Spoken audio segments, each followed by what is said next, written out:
Karen from EdibleWildFood.com here on a beautiful spring day. As you can see down this way, there's been a fair bit of damage done because of the ice storm that Ontario had last weekend. It's really sad. A lot of damage, a lot of people still without hydro almost 7 days later. My husband and I went 44 hours with no hydro, so it was a nice experience, nice and brief, but that's not what this video is about. The red belted polypores. Let's talk about those. This is one of the trees that came down, and as you can see, there are some red belted polypores here. Now, the Latin name for this, many people think, is Fomatopsis pinicola, but apparently that was changed to Fomatopsis muncia. I'm probably pronouncing that wrong. And the reason why it was changed was to honor a Canadian mycologist. And there is no more here. So let's go over here. Now, where are you going to find these? On the stumps, living conifers, or dead. You can see this one here has passed its best before date, and this is where they're growing. You'll find with the red belted polypores that depending on the polypore, they have different variations of red, from almost orangey, which some people may confuse it as being reishi, but it's not. Because you can see here how dark it is. So the color variation will be different, usually. And they have white spores, although this one won't be a white spore, but I'm just going to show you a close-up regardless. And when they have the white... Let's see, am I focusing? Come on, let's go, let's focus. Anyways, they have white spores, and when this is white, then you know it's good to use. And it does turn yellow. Okay.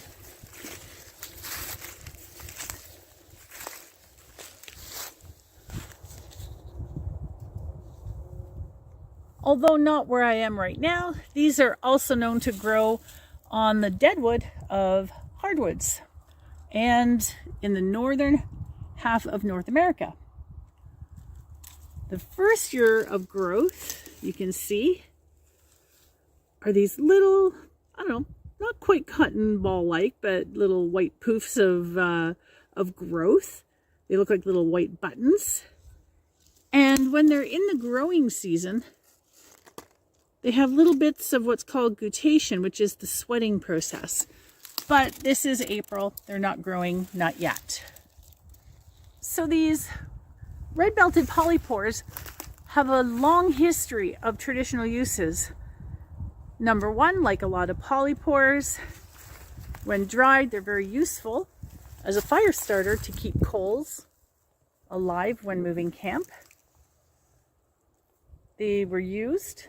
These were actually broken down and powdered and mixed with tobacco, and when smoked it helped with headaches.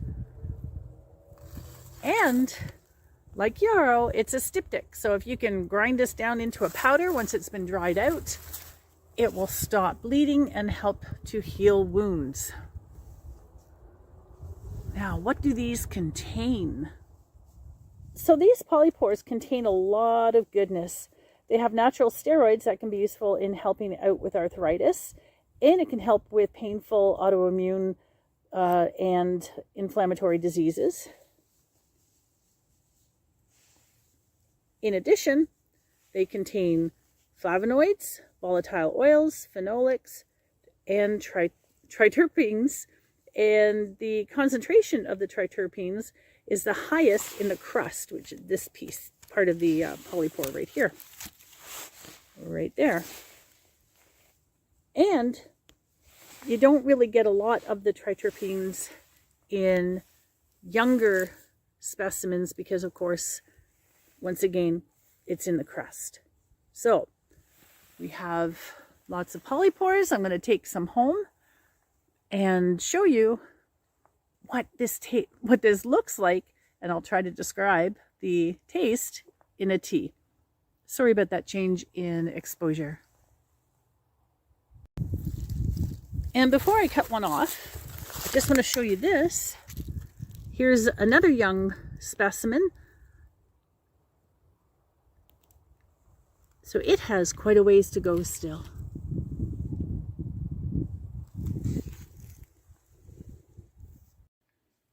I brought home 2 samples, and using a really good knife, I'm cutting this up into pieces.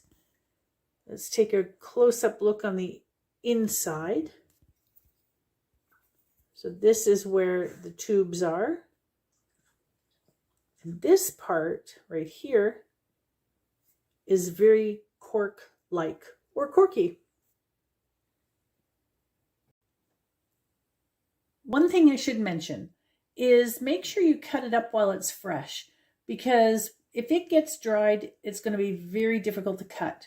So as soon as you bring it home, cut it up, and then if you want to dry it and powder it, it's going to be a lot easier when it's already cut up. But I'm not going to be doing that with these. I'm going to be making tea. And here's my red belted polypore tea, which, by the way, it doesn't taste too bad. It's a little on the bitter side, but that's okay. It's really nourishing. And if you don't like the actual taste of it, add a little bit of mint. So, how much did I put in there? Not a whole heck of a lot, really. Just a small, oh, can't see it because of my candle. It was just a very small handful of the polypore that I cut up.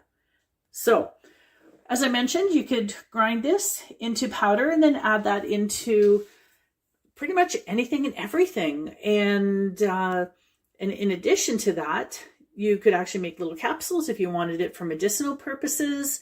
You could take these as it is or as tea and add that to your soups, your stews, just a ton of uses. Anyways, on a final note, I'm going to put a link below to a video that Paul Stamets did in regards to work that's being done that proves the red belted polypore, when it is on old stumps, dying stumps, that it actually helps to double the life of bees. Very interesting. Anyway, the link to that is below. The link to the identification features of this polypore is down below in the description. And I want to thank you for watching to the very end.